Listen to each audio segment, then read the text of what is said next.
Pemirsa, Bupati Oku Selatan terpilih Abu Sama menyatakan dirinya bersama Wakil Bupati terpilih Misnadi siap mengikuti pelantikan dan pembekalan yang menjadi program Presiden.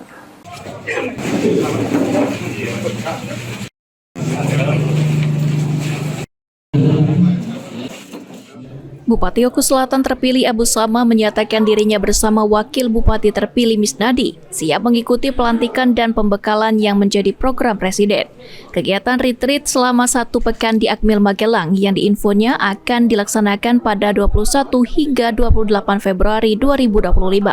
Jadi untuk persiapan secara pribadi baik saya maupun Manda Haji Misnadi dalam hal kelengkapan dan ketentuan-ketentuan sesuai dengan telegram dari Kementerian Dalam Negeri ini bertahap, baik dalam hal registrasi hingga pelaksanaan gladi, karena leading sektornya penanggung jawabnya adalah Kementerian Dalam Negeri.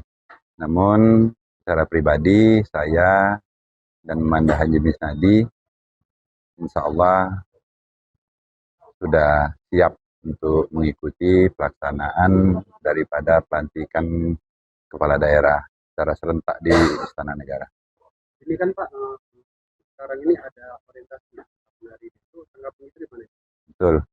Jadi sesuai dengan telegram yang masuk ke pemerintahan daerah, terhitung tanggal 20 kita dilantik di Istana Negara, dan di hari yang sama itu dari Pemda sudah bisa untuk check-in di Magelang dalam rangka orientasi kepala daerah tersebut, dan tanggal 21 seluruh kepala daerah termasuk Kabupaten Oku Selatan akan mengikuti orientasi selama lebih kurang 8 hari terhitung dari tanggal 21 hingga tanggal 28. Sementara itu, pemerintah daerah Kabupaten Oku Selatan sendiri telah melakukan berbagai persiapan untuk mensukseskan pelantikan Bupati dan Wakil Bupati Oku Selatan yang terpilih dengan membentuk panitia.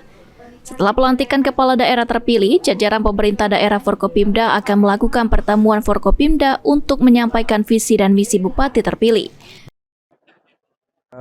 Terima kasih untuk pelantikan kepala daerah. Alhamdulillah kita sudah menerima peraturan Presiden nomor 13 tahun 2025 yang di dalamnya sudah ditegaskan bahwa pelantikan kepala daerah untuk tahap pertama ini akan kita laksanakan di tanggal 20 Februari tahun 2025. Terkait dengan persiapannya, saat ini pemberkasan sudah jalan, mudah-mudahan terkait penerbitan SK kepala daerah dan wakil kepala daerah ini tidak ada masalah, dan mudah-mudahan semua persiapan ini sudah kita laksanakan dengan seoptimal mungkin. Sri Fitria, Napal TV.